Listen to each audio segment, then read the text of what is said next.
Hello guys, അപ്പോൾ ഞങ്ങളുടെ പുതിയൊരു വീഡിയോയിലോട്ട് എല്ലാവർക്കും സ്വാഗതം. അപ്പോൾ ഇത് സ്കൂളിലൊരു ദിവസത്തെ ഒരു വീഡിയോ ആണ്. കുറച്ച് സ്കൂളിലെ ദിവസത്തൊരിതും പിന്നെ ഞാൻ ഒരു സ്ഥലം വരെ പോകുന്നതാണ് കേട്ടോ. ഒരു സർപ്രൈസ് വീഡിയോ ആയിട്ടെന്ന് പറയാം. അപ്പോൾ രാവിലെ തന്നെ ബേബിക്ക് നല്ല എണീക്കാൻ മടിയാണ് കേട്ടോ. എണീറ്റ് കഴിഞ്ഞാൽ പിന്നെ കുഴപ്പമില്ല. അപ്പോൾ അമ്മ അപ്പോഴേക്ക് ലഞ്ചൊക്കെ റെഡിയാക്കി വെച്ചു. ലഞ്ചിനാന്ന് ഉള്ളി ചതച്ചതാണ് കൊണ്ടുപോയത്. അത് എടുക്കാൻ പറ്റിയില്ല. അപ്പോഴേക്കും അമ്മ പാക്ക് ചെയ്തു. അതുമാതിരി സ്നാക്സിനൊരു വേഫറോ ആക്കി കൊടുത്തു. പിന്നെ വെള്ളമൊക്കെ ഞാൻ ആക്കി വെച്ചിട്ട് വാതിൽ തുറക്കാൻ നിൽക്കുകയാണ് കേട്ടോ. വാതിൽ തുറന്നിട്ട് കുറച്ച് നേരം പുറത്തേക്ക് ഇങ്ങനെ നിൽക്കുന്ന നല്ല മഴയൊക്കെ ഉള്ളൊരു ടൈമാണല്ലോ. അപ്പോൾ നല്ല സുഖം. ഈ വോയിസ് ഓവർ കൊടുക്കുന്ന സമയത്ത് എനിക്ക് നല്ല ജലദോഷമാണ് കേട്ടോ. വേദുക്കുട്ടൻ്റെ ജലദോഷം എനിക്ക് പകർന്നു. അപ്പോൾ മരുന്നൊക്കെ കഴിച്ചിട്ട് കിടക്കുകയാണ്. അപ്പോൾ അതാ ഞാൻ ആദ്യം പുറത്തേക്ക് ഇറങ്ങിയപ്പോൾ കുറച്ച് മഴക്കാറ് പോലെ തോന്നി. പിന്നെ അങ്ങോട്ട് കുറച്ച് കഴിഞ്ഞപ്പോൾ നല്ല മഴ പെയ്തു കേട്ടോ. അത് ആസ്വദിച്ച് നിൽക്കുകയാണ് വേദു. അപ്പോൾ ഞാനും കുറച്ച് നേരം അവിടെ ഇങ്ങനെ ഇരുന്നു. മഴ പെയ്യുമ്പോൾ ഇങ്ങനെ നോക്കിയിരിക്കാൻ നല്ല രസമാണല്ലോ. അപ്പോൾ അങ്ങനെ കുറച്ച് നേരം അവിടെ ഞങ്ങൾ വേദും ഞാനൊക്കെ കൂടി വർത്തമാനം പറഞ്ഞിരുന്നു കേട്ടോ.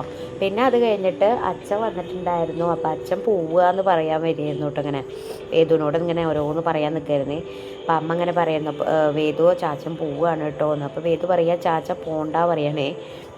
അപ്പോൾ വേദു ടാറ്റൊക്കെ കൊടുക്കുന്നുണ്ട് കേട്ടോ. അച്ഛൻ കാണണമെന്നില്ല, അച്ഛന് മുമ്പ് അറിയാതെ നടന്ന് പോകുന്നുണ്ട്. അപ്പോൾ ആദ്യം ടാറ്റ ഉപയോഗം കൊടുത്തതാണ്. പിന്നെ അത് കഴിഞ്ഞ് അവൾക്കിന്ന് സ്പോർട്സ് യൂണിഫോം ആയിരുന്നു, അതൊക്കെ ഇട്ടു. അതുപോലെ തന്നെ മുടിയൊക്കെ കെട്ടിക്കൊടുത്തു അമ്മ. അവരുടെ ഗ്രൂപ്പിൻ്റെ പേര് കണ്ടോ, നളന്ത എന്ന് എഴുതിയിട്ടുണ്ട്, സ്കൂളിൻ്റെ പേര് എഴുതിയിട്ടുണ്ട്. ഇപ്രാവശ്യം യൂണിഫോം സ്പോർട്സ് യൂണിഫോം എല്ലാവർക്കും മാറി കേട്ടോ. പിന്നെ ഒരു 8:15 8:30 ആവുമ്പോൾ അവൾ റെഡി ആയിട്ട് ഇറങ്ങും. 8:15 അന്ന് ഇറങ്ങിയത്. 8:30 ബസ് വന്നത്. കുറച്ച് നേരം അവിടെ പോയി നിന്നു. ഇനി ഇതും ആ ടൈമിലേ ഇറങ്ങുള്ളൂ കേട്ടോ. അപ്പോൾ നല്ല മഴ ആയതുകൊണ്ട് തന്നെ ഞങ്ങൾ കുട എടുത്തു കേട്ടോ. ഒരു കുട എനിക്ക് അവൾക്കും കൂടിയിട്ട് വേദുട്ടിന് ഒരു കുട എടുത്തു. വേദുവിനോട് ഞാൻ പറഞ്ഞത് ജലദോഷമല്ലേ നീ വരണ്ടെന്ന് പറഞ്ഞു കേട്ടോ. എവിടെ അവൻ കേട്ടില്ല. എനിക്ക് ആ ടൈമിലൊന്നും ജലദോഷം വന്നില്ല കേട്ടോ. ഒരു 11 മണി 11:30 കഴിഞ്ഞിട്ടാണ് 12 മണിക്ക് ആവുമ്പോൾ തുമ്മലോട് തുമ്മി ജലദോഷമായി, ക്ഷീണമായി, പനിയൊക്കെ വരണ പോലെ ആയി. അപ്പോൾ ഇതാ കണ്ടോ, മഴയൊക്കെ പെയ്തിട്ട് ആകെ വെള്ളം ഒലിക്കാൻ തുടങ്ങി കേട്ടോ. ഒരു മഴ പെയ്താൽ അങ്ങനെയാണ്. ഇത്ര കാലം ചൂടുകാലമല്ലേ ഉണ്ടായിരുന്നത്, ഇനി ഒന്ന് തണുത്തിട്ടൊന്ന് സുഖിക്കട്ടെ അല്ലേ. അപ്പോൾ അത് അപ്പൂപ്പൻ എന്നും ആ വഴി പോട്ടെ, ചായ കുടിക്കാനാണ് അപ്പൂപ്പൻ പോണത്. അപ്പോൾ ആ വഴി എന്നും കാണും. അപ്പോൾ വേദിനോട് ബാലവാടി പോണില്ലേ ചോദിക്കും കേട്ടോ. അപ്പോൾ വേദ പറയും വേദുവിനെ പനിയാണേ, പിന്നെ എങ്ങനെ ഇപ്പോൾ പോവുകയെന്ന്. ശരിയാണ്, കുട്ടിക്ക് പനിയാണ്, ഇനിയിപ്പോൾ അത് മാറിയിട്ടല്ലേ പോകാൻ പറ്റുള്ളൂ. എല്ലാവരും ഇപ്പം ബാലവാടി പോകുന്നതൊന്ന് കാണാൻ വേണ്ടി കാത്തിരിക്കുകയാണ്. അതിങ്ങനെ നീണ്ടുകൊണ്ടിരിക്കുകയാണ്. അങ്ങനെ ദാ ബേബിക്കുട്ടിയുടെ സ്കൂൾ ബസ് വന്നു. അപ്പോൾ സ്കൂൾ ബസ്സിൽ എല്ലാ ചേച്ചിയായിട്ട് വേദു നല്ല കമ്പനി കേട്ടോ. എന്നും ടാറ്റ ബൈ ബൈ ഒക്കെ കൊടുത്തിട്ടാണ്, ഫ്ലൈങ് കിസ്സൊക്കെ കൊടുത്തിട്ടാണ് പോവുക. ഒരു ദിവസം ആ ചേച്ചി ഉമ്മ കൊടുത്തില്ല, ടാറ്റ കൊടുത്തില്ല എന്നുണ്ടെങ്കിൽ ഭയങ്കര പരിഭവം കാര്യങ്ങളൊക്കെ ആണ് കേട്ടോ വേദുവിന്. അപ്പോൾ എന്നും ഉമ്മയും ടാറ്റയൊക്കെ കൊടുക്കും. പിന്നെ അതൊക്കെ കഴിഞ്ഞ് ഞാൻ എൻ്റെ പരിപാടികളൊക്കെ കഴിഞ്ഞിട്ട് ഒരു സ്ഥലം വരെ പോവുകയാണ് കേട്ടോ. സ്ഥലം ഏതാണെന്ന് വെച്ചാൽ പട്ടാമ്പിക്കാണ്. അപ്പോൾ പ്രിയമേമ്മയുടെ അമ്മയും എങ്ങോട്ടോ പോകുന്നുണ്ടായിരുന്നു കേട്ടോ. പകൽ വീടിക്കാണ് തോന്നുന്നുണ്ട് പോകുന്നുണ്ടായിരുന്നേ. അപ്പോൾ ഞങ്ങളിങ്ങനെ വർത്തമാനം പറഞ്ഞ് പോവുകയാണേ. അപ്പോൾ കുറേ കാലത്തിന് ശേഷമാണ് കേട്ടോ ഞാൻ പട്ടാമ്പിക്കൊന്ന് പോകുന്നത്.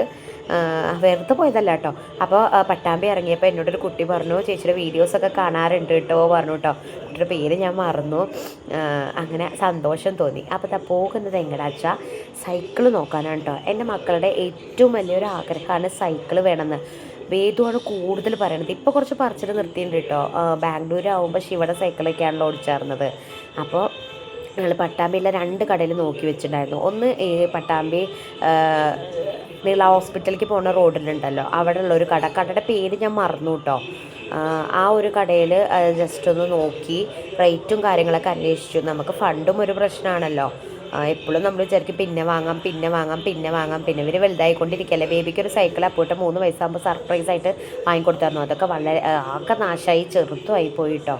നേരാക്കാനൊന്നും പറ്റാത്തതായിപ്പോയി. അപ്പോൾ ഈ കടയിൽ ജസ്റ്റ് സൈക്കിളിൻ്റെ കാര്യങ്ങളും എല്ലാം ചോദിച്ചു പറഞ്ഞിട്ട് ഞാൻ പറഞ്ഞു ഒരു ദിവസം വരാമെന്ന്.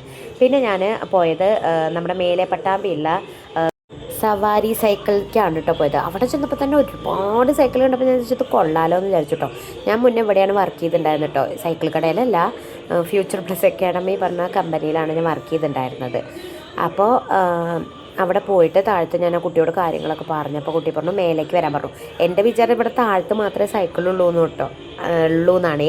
കാരണം ഞാൻ അങ്ങോട്ടൊന്നും പോയിട്ടില്ലല്ലോ, ഫസ്റ്റത്തെ എക്സ്പീരിയൻസ് അല്ലേ. അപ്പോൾ മോളിക്ക് കയറി നോക്കിയപ്പോൾ സൈക്കിളിൻ്റെ ഒരു ലോകം തന്നെയാണ് കേട്ടോ അവിടെ കണ്ടത്. ഒരുപാട് കളക്ഷൻസ്, അടിപൊളി കളക്ഷൻസ്. എന്തായാലും ആദ്യത്തെ കടയെക്കാട്ടിലും രണ്ടാമത്തെ കടയിലാണ് കേട്ടോ ഉള്ളത്. അപ്പോൾ എന്നാൽ വിചാരിച്ചു ഇവിടുന്ന് തന്നെ ഫിക്സ് ചെയ്യാമെന്ന് വിചാരിച്ചു. അപ്പോൾ ഞാൻ എല്ലാ സൈക്കിളും നോക്കി വിലയും കാര്യങ്ങളൊക്കെ അന്വേഷിച്ചു. അപ്പോൾ ഇവിടുന്ന് ഫോട്ടോ ഒക്കെ അയച്ചു കൊടുത്തിട്ടാണ് പോയത് കേട്ടോ, അവിടുന്ന് ഇറങ്ങിയത്. ഇനി എന്നാ വാങ്ങുന്നൊന്നും അറിയില്ലേ, കാരണം അതൊരു നമുക്ക് പൈസയും വേണമല്ലോ.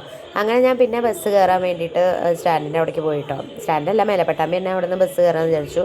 എന്നിട്ട് സ്റ്റാൻഡിൽ ഇറങ്ങി പിന്നെ ഒരു വെള്ളം കുപ്പി വാങ്ങിയിട്ട് നമ്മുടെ പാളിയൂർ അവിടെ നിൽക്കുന്നുണ്ടായിരുന്നു കേട്ടോ. അപ്പോൾ അതിൽ കയറി. അപ്പോഴാണ് ഒരു ചേട്ടൻ വന്നിട്ട് നമ്മുടെ തൈലം വാങ്ങാനുള്ള കുറേ കാര്യങ്ങളൊക്കെ പറഞ്ഞു കേട്ടോ.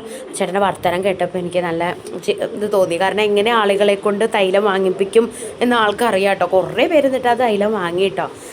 അപ്പോൾ അത്രയുള്ള കേസിനകത്ത് വീഡിയോ.